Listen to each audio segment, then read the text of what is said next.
جوړ شوی ده دا هغه چا جوړ کړی ده چې د بشر د حقوقو مدعیانو د دیموکراسۍ او د جمهوریت علمبرداران دا د هغوی غلامانو او مزدورانو د صلیب د لښکرو قاتلانو چې مخکې وروسته به روانو دا ځای جوړ کړی دا د اکسیجن د هوا وتلو هیڅ لار نه لري مخامخ چې تاسو ته کومه کړکۍ ښکاري دا طالبانو خلاصه کړې دي چې خپل بندیان ایستلي په دې بل طرف بله کړکۍ ده دا د دیرشو د څلوېښتو کسانو لپاره دلته دوی اوسېدل دوی موږ ته بشریت او انسانیت ښیي د بشردوستانو د نړیوالو د دیموکراتانو د سیکولرانو په تندي تور داغ ده دا زندانونه په دغه زندان کې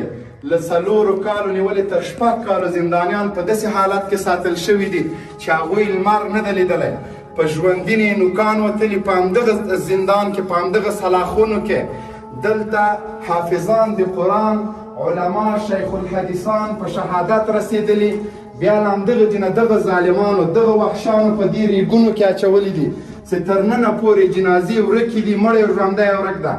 جنرال رازق چې د امریکایانو روزل شوی وحشي قمندان او همداسې لسګونه قمندانان په سپین بولدک کې وو 22,000 پښتانه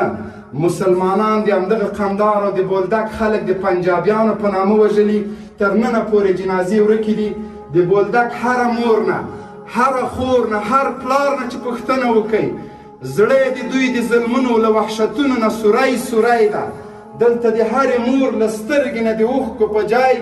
وینې بهیږي دلته یې د خلکو اندامونه کټ کړي په اخترونو کې د هغوی کور ته لیږلی چې قرباني مو درته کړې